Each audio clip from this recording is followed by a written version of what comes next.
Energy Swaraj foundation और साथ ही great educator for happiness programmes.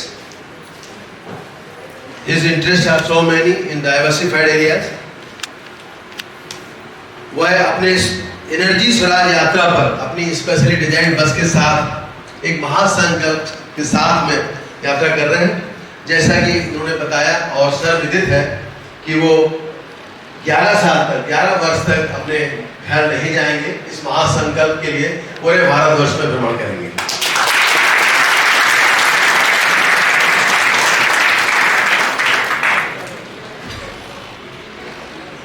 Actually, Energy Swaraj Yatra is designated to address urgent climate changes and its challenges.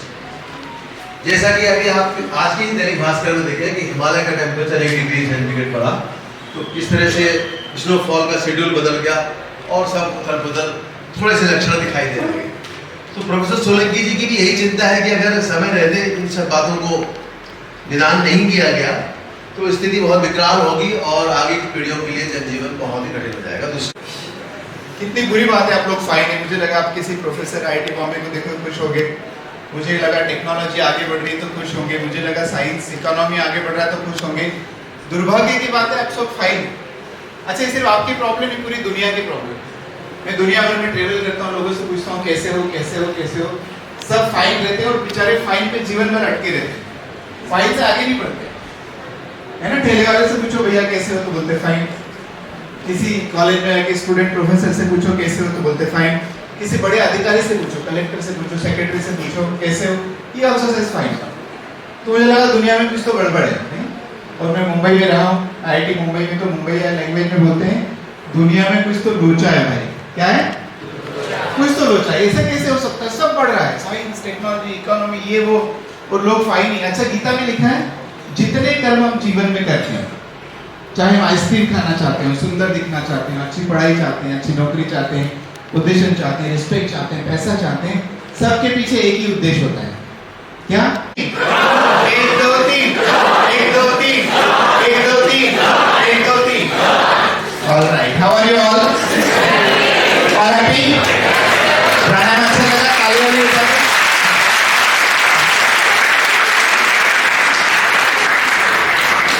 Alright. So with this happy note, let us start talking about a very serious issue of climate change and why climate has changed and how are you going to correct it. जैसा doctor Dwivedi ने बताया, मैं शादीशुदा हूँ, मेरी 2 बेटियां हैं, मैं आईआईटी का प्रोफेसर हूँ, पर मैंने अपना घर 11 साल के लिए छोड़ दिया. लास्ट टाइम मैं जब अपने घर गया था तो 2020 था, और अगली बार जब मैं अपने घर जाऊंगा तो 2021 होने वाला है. And I keep asking people कि कोई आदमी 11 साल के लिए घर क्यों छोड़ देता है? तो 2 कारण हो सकते हैं. एक तो उसका दिमाग खराब हो गया, स्क्रू ढीला हो गया, या फिर सच में कोई जेन्युइन रीजन है. मुझे देख के क्या लगता है? मेरा स्क्रू ढीला लगता है? Thank you so much for being so kind to मी.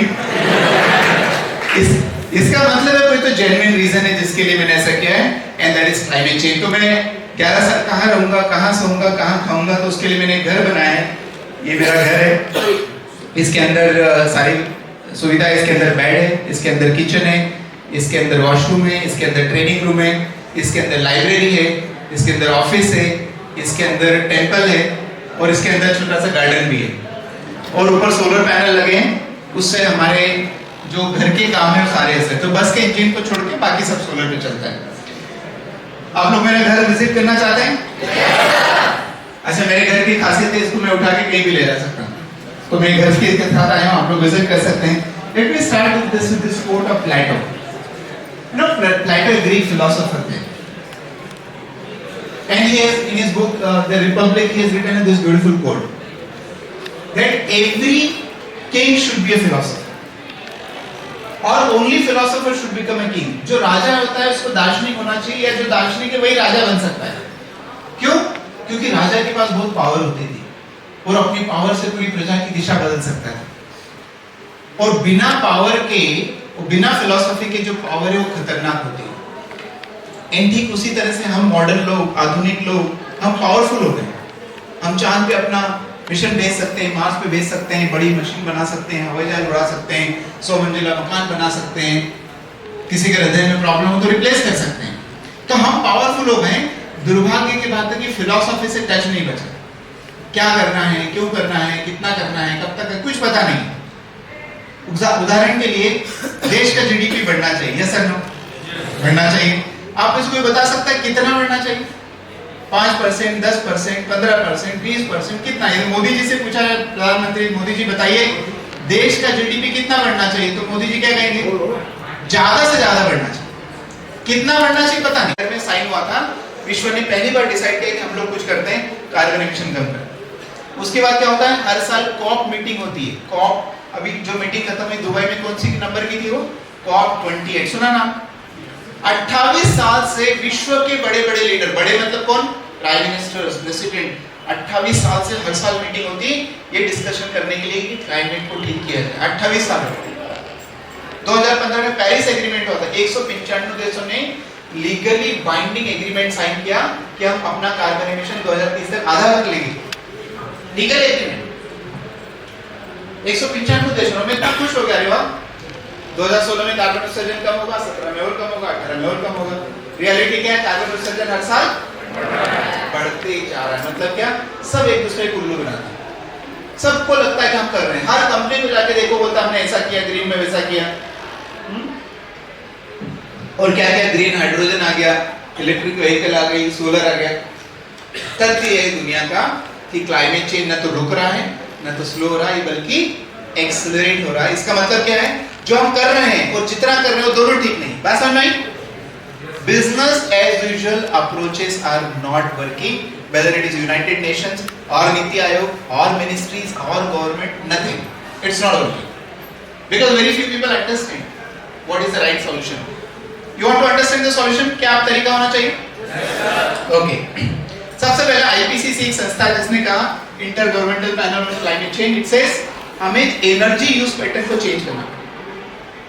यदि कैंसर हो गया तो कैंसर का इलाज पैरासीटामोल लेके नहीं कर सकते। कैंसर का इलाज कैसे करते हैं? कीमोथेरेपी से। कैंसर का जो सेल होता है बॉडी में उसको मारना पड़ता है, कीमोथेरेपी करना पड़ता है। ठीक उसी तरह से क्लाइमेट चेंज हो गया है तो क्लाइमेट चेंज का इलाज पेड़ पौधे लगा के नहीं कर सकते। क्लाइमेट चेंज का इलाज प्लास्टिक फ्री दुनिया बना के नहीं कर सकते। तो क्लाइमेट चेंज का इलाज कैसे करते हैं, कैसे कर सकते हैं? क्लाइमेट चेंज की रूट प्रॉब्लम को खत्म करके। रूट कॉज क्या है क्लाइमेट चेंज का? Carbon emission. तो क्लाइमेट चेंज को ठीक करना है तो क्या करना पड़ेगा? कार्बन एमिशन को क्या करना पड़ेगा? नहीं, जीरो करना पड़ेगा। क्यों? क्योंकि कम किया और थोड़ा सा ही एमिशन किया तो कार्बन डाइऑक्साइड की लाइफ कितनी है? 300 साल। तो थोड़ा भी एमिट किया तो 300 साल तक इकट्ठा होते हैं। तो उसका मतलब यही हो, तो थोड़ा भी किया तो एक्युमुलेट होकर बड़ा बन जाएगा। इसलिए कम नहीं करना, क्या करना है? जीरो करना है। और कैसे करना है? दो कंडीशन है। करना तो है, कैसे करना है? चेंज तो होना चाहिए। कैसे होना चाहिए? Drastic change. और कब होना चाहिए? Immediately. Drastic and immediate changes required. अब बताओ आपके जीवन में क्या आपने किसी व्यक्ति को, किसी संस्था को, किसी स्टेट गवर्नमेंट को, किसी सेंट्रल गवर्नमेंट, क्या होता है किचन में खाना बनाएंगे, बेडरूम में सोएंगे, बाथरूम में नहाएंगे, उल्टा करते हो? बेडरूम में खाना बनाएंगे, किचन में सोएंगे? नहीं। छोटे से घर में रहने के नियम है। ये धरती अपना बड़ा घर है ना, तो धरती पर रहने के नियम होना चाहिए। होना चाहिए। आज तक किसी ने बताया? नहीं बताया। किसी ने नहीं बताया। मैं बताता हूं। दो नियम होना चाहिए, इसके बिना मनुष्य का जीवन संभव नहीं हो सकता। पहला, in an ecosystem of finite resources there has to be finite consumption. जब संसाधन फिक्स हो तो कंजम्पशन भी फिक्स होना चाहिए। जब सैलरी फिक्स हो तो खर्चे भी फिक्स होना चाहिए। देखो एक तरफ साइंस बढ़ रहा है, टेक्नोलॉजी बढ़ रहा है, इकोनॉमी बढ़ रहा है, धरती का साइज बढ़ रहा है, पानी बढ़ रहा है, मिट्टी बढ़ रहा है, मिनरल्स, कुछ नहीं बढ़ रहा है। कोई इंसानों को क्या लगता है? नहीं नहीं, ग्रोथ होनी चाहिए। अरे भाई नहीं, प्रोडक्शन कैसे होगा? कुछ नहीं हो सकता। क्यों? क्योंकि हर काम इसी धरती से लेते हो, धरती खुद ही बढ़ नहीं रही है, तो तुम्हारे सब प्रोडक्शन कंजम्पशन कैसे बढ़ सकता है? बात समझ में आया? तो मैं एक जगह एक कॉलेज स्कूल में था, मैंने बच्चा बताया कि सर ग्रोथ तो नहीं हो सकती लगातार। तो किसी बच्चे ने पूछा, सर आप बोल रहे ग्रोथ नहीं हो सकती तो जीडीपी कैसे बढ़ता है देश का? मैंने कहा एक तरीके से बढ़ सकता है। पता है कैसे? चोरी करके। आप लोग चोरी करते हो? हेलो, नहीं करते? अच्छा देखते हैं चोरी करना मतलब क्या है। किसी से 100 रुपए लिए और वापस देते तो बोलते हैं उधार लिए थे, राइट? और किसी से 100 रुपए लिए और जीवन भर वापस नहीं दिए तो क्या बोलते हैं? चोरी करना, बदमाशी करना, गबन करना। हम आधुनिक मनुष्य साइंस, कई सारे कपड़े बेचारे मालिक का रास्ता देखते हैं साल भर, मेरा मालिक मुझे कब पहनेगा, ऐसा होता है? कुछ लोगों के साथ तो जरूर होता है ना, खास करके जो साड़ी पहनते हैं उनके साथ तो जरूर होता है। अच्छा, क्यों? क्योंकि तुम्हारे पास पैसे हो सकते हैं, तुम अफोर्ड कर सकते हो, प्रश्न है कि प्रकृति अफोर्ड नहीं कर सकती। You can buy, but question is whether nature can supply, and because nature is not growing, you should not grow your demands. बात ये है, लिमिट करो और लोकल करो। और जो सबसे खतरनाक चीज हम यूज करते हैं, एनर्जी, एनर्जी को उपयोग करना है तो सबसे पहले क्या करो? एनर्जी की जरूरत को लिमिट करो और फिर क्या करो? कहां पैदा करो? लोकल पैदा करो। यही आइडिया एनर्जी स्वराज का है। ओके, तो हम आखिरी पॉइंट डिस्कस करते हैं, मुझे क्या करना है। अच्छा, क्लाइमेट चेंज किसने खराब किया है? ठीक कौन करेगा? Very good. वरना इस क्लास के बाद जिससे भी आगे पूछो ठीक कौन करेगा तो गवर्नमेंट करेगी, इंडस्ट्री करेगी, है ना? ये सब गड़बड़ है, समझ में गड़बड़ है। तो मैंने कहा मुझे ठीक करना पड़ेगा।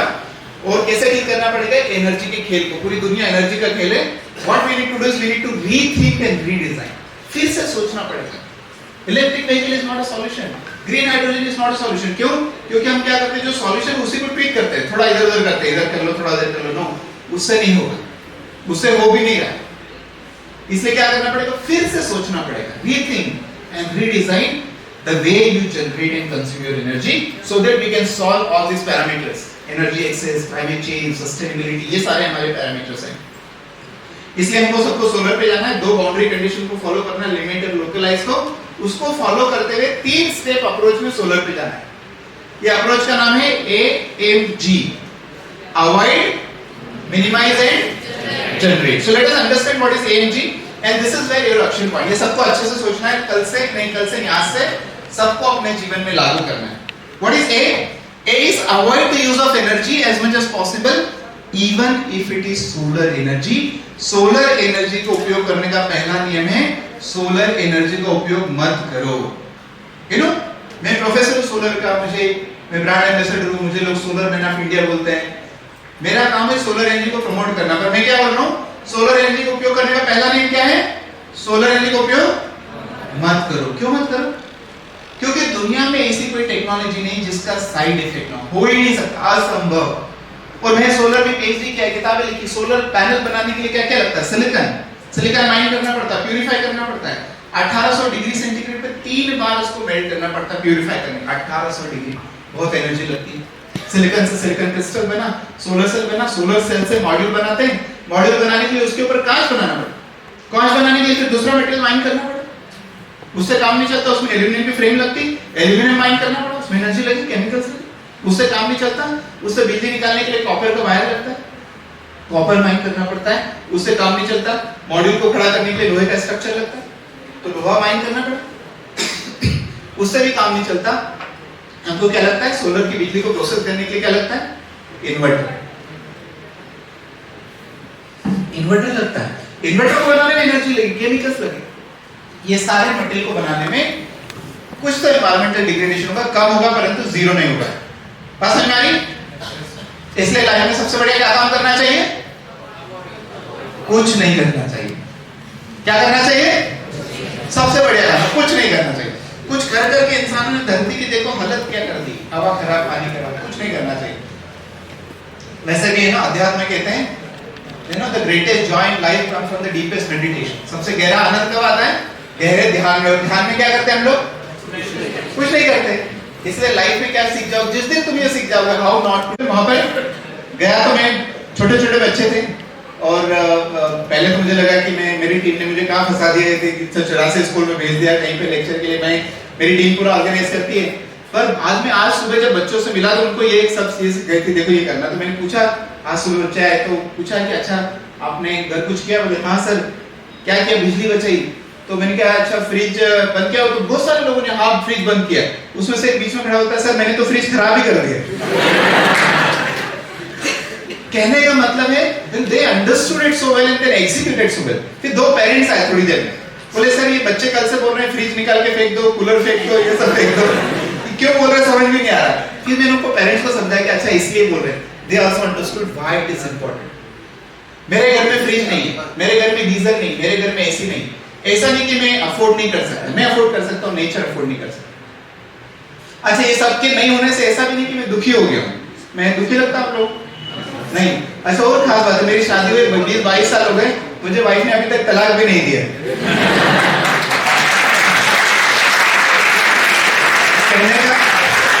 कहने का मतलब है आप सब लोग भी ये चीजें छोड़ दोगे तो कोई तुम्हें छोड़ के जाने वाला नहीं, कुछ परिवर्तन नहीं होगा। परंतु तुमने इन चीजों का उपयोग किया तो क्या होता, मैं आपको एक एग्जांपल देता हूं। फ्रिज के ऊपर आपने देखा है रेटिंग लिखी रहती है, typically 250-300 unit under standard test condition, और स्टैंडर्ड टेस्ट कभी होता ही नहीं है, तो जितना लिखा रहता है उससे ज्यादा कंज्यूम होता है। ऑन एन एवरेज आपका फ्रिज एक दिन में 1 यूनिट बिजली कंज्यूम करता है। एक बार गर्म पानी से नहाए तो 1 यूनिट बिजली लगती है, 1 घंटा ऐसे में बैठे तो 1 यूनिट बिजली लगती है। और भारत में 74% बिजली कोयले से आती है। तो एक दिन का फ्रिज चलाने के कारण 1 यूनिट बिजली, और 1 यूनिट बिजली से 1 किलोग्राम कार्बन डाइऑक्साइड एमिशन होता है। और ये कार्बन डाइऑक्साइड हवा में जाएगा तो कितने साल रहेगा? 300 साल। 300 साल। इसका मतलब क्या हुआ? आपके जो एक दिन फ्रिज को उपयोग करने का जो सुख है, उसका दुख कब तक रहेगा? 300 साल। और 300 साल कौन भुगतने वाला है? मैं तो मर जाएगा ना, मैं कहा 300 साल बचने वाला है। कौन भुगतने वाला है? बच्चे। किसके बच्चे? तुम्हारे पड़ोसी के नहीं। Just reminding to make sure that you understand that your own children, तुम्हारे खुद के बच्चे, नाती पोती, 300 साल मतलब हमारे बोल रहे हैं नहीं, हाँ मेरे में। अच्छा, 300 साल मतलब कितनी पीढ़ियां? 10 पीढ़ी कम से। एक पीढ़ी 30 साल की मान लो, 300 साल मतलब 10 पीढ़ी। सोचो, ऐसा काम जो तुम करो, तुम्हारी 10 पीढ़ियां भुगतती रहे। ऐसे काम को क्या कहेंगे? ये किसी पाप से कम नहीं है ना, ये किसी पाप से कम नहीं। अच्छा, जो पाप करता है उसको क्या बोलते हैं? टेक योर 30 सेकंड, 40 सेकंड लगेंगे।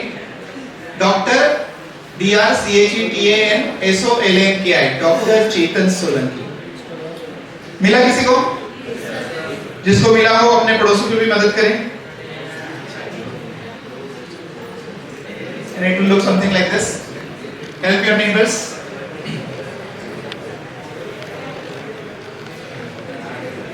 डॉक्टर चेतन सोलंकी जो ट्विटर पे हैं वो सेम है, डॉक्टर चेतन सोलंकी ट्विटर पे फॉलो कर सकते हैं।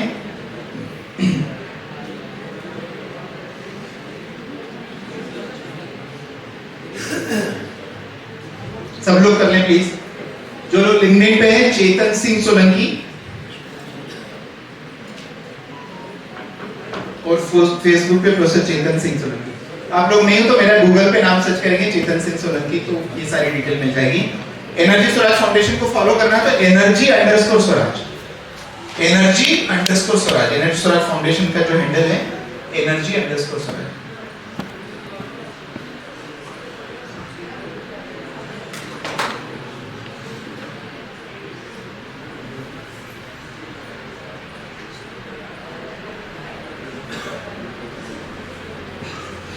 कर लिया?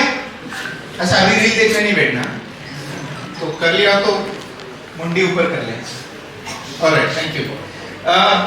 जो लोग ज्यादा डिटेल में पढ़ना चाहते हैं, what is the whole idea of energy Swaraj, कहां से पैदा हुआ, मैंने एक किताब लिखी है एनर्जी स्वराज मेरे सोलर के साथ प्रयोग, ऐसा करके लिखा है। You can read this. Finally at the end let us summarise. हम इसको सब मिलकर समराइज करेंगे। I am not going to summarise alone, and I am a professor. You know, professor लोग अच्छे होते हैं एग्जाम लेने में। एक छोटा सा एग्जाम बनाया। Are you all ready? Yes sir. 3 प्रश्न है, फिल इन द ब्लैंक्स है। Climate is not changing, climate has already changed. We don't need a professor to tell you. एक प्रोफेसर या साइंटिस्ट की जरूरत नहीं, हम खुद अनुभव कर सकते हैं कि क्लाइमेट चेंज हो चुका है। Very nice. Question number 2, who has caused the climate change? I have done it because I am the one who is consuming energy and I am the one who is consuming material. Therefore, I am that person who has caused the climate change. Very nice. Question number 3. Who will be the solution to climate change? I I will be the solution, not the government, not industry. We are not going to wait for the government and industry because उससे नहीं हो रहा है. हमें खुद अपने हाथों में लेना पड़ेगा. और यदि ऐसा नहीं किया तो one last number, by the end of this century, the global temperature will rise minimum 3.3 degree up to 6 degree. ऐसा अनुमान है कि ये सदी के अंत तक सब कुछ अच्छा रहा तो मिनिमम 3.3 डिग्री बढ़ेगा और नहीं रहा ज्यादा एक्सट्रीम का तो 6 डिग्री सेंटीग्रेड तक तापमान बढ़ चुका है, बढ़ सकता है और सदी के अंत होने में 76 साल ही बाकी. आज की तारीख में 1.2 1.3 डिग्री बढ़ने में इतनी उथल-पुथल है दुनिया में. सोचो 3 डिग्री 4 डिग्री 5 डिग्री 6 डिग्री बढ़ेगा तो क्या होगा.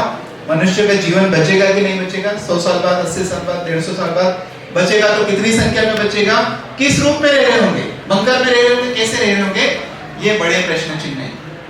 तो जरूर जल्दी से एक्शन लेने की जरूरत है वरना हम कहते हैं एक जमाने में धरती पर डायनासोर हुआ करते थे, अब नहीं है.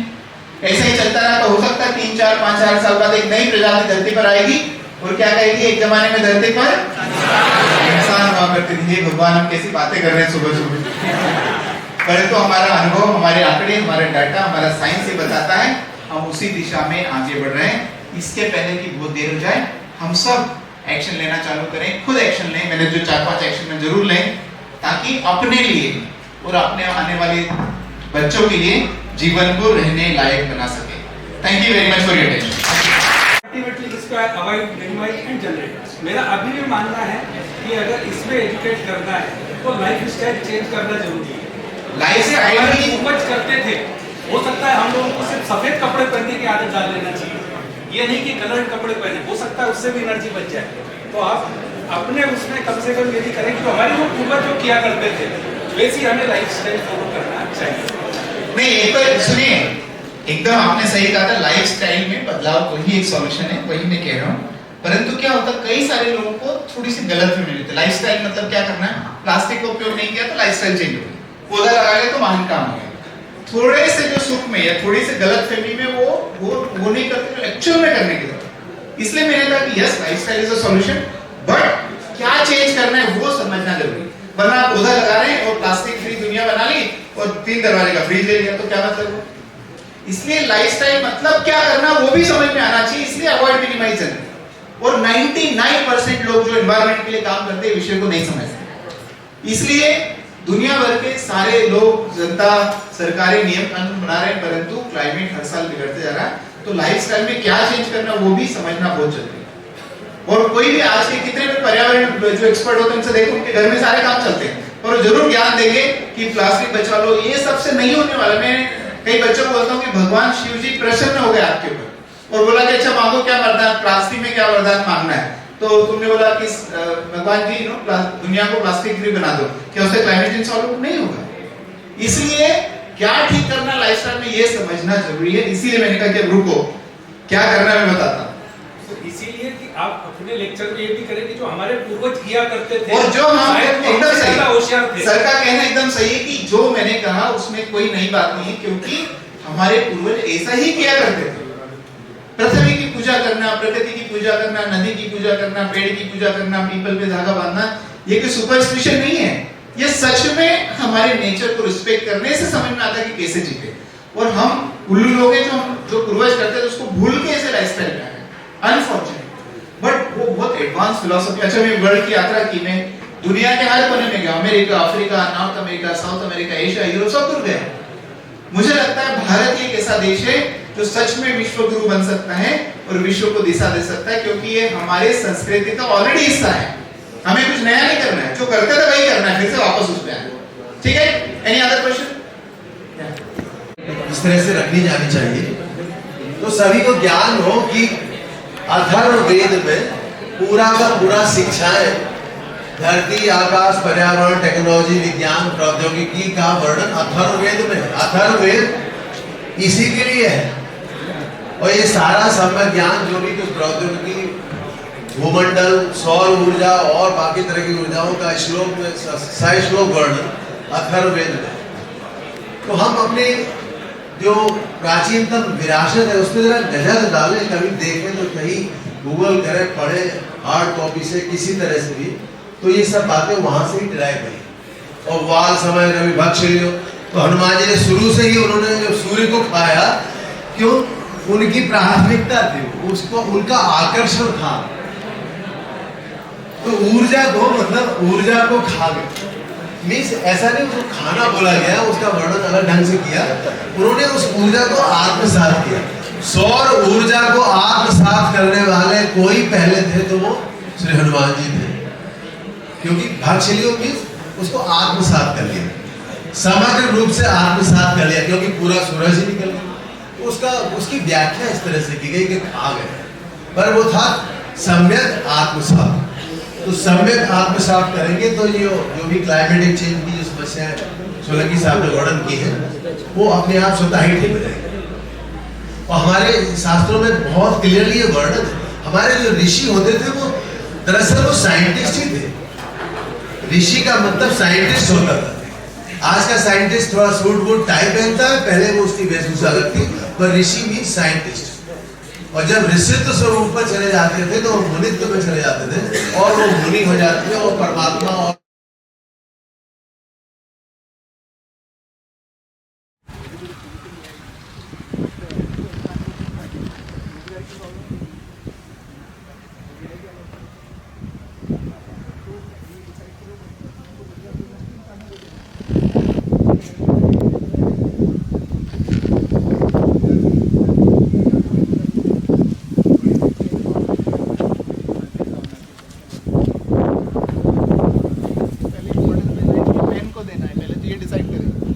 ऑटोमेटिकली फाइंड एक तरह से चलना है रोजगार नहीं, दूसरे तरफ उतना ही।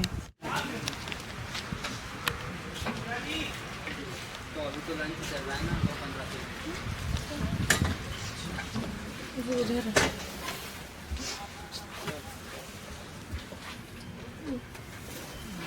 चले खड़ा।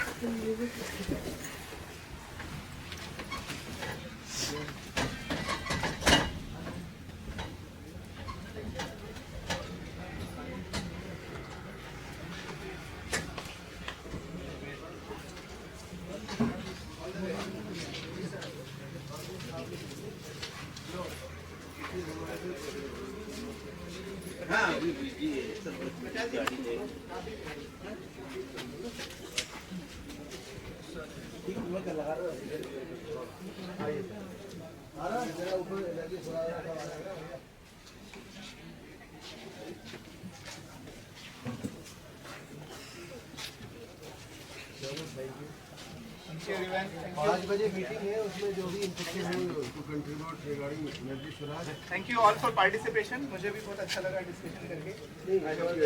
मोर देन हाउसफुल गैदरिंग।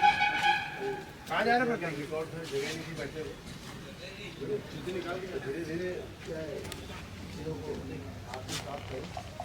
ठीक है, थैंक यू एवरीवन। लंच के लिए सर हम लोग वो after some time, after some time मेरी बात हो गई है, ठीक है, तो थोड़ा देर रिलैक्स हो जाइए। हाँ जरूर।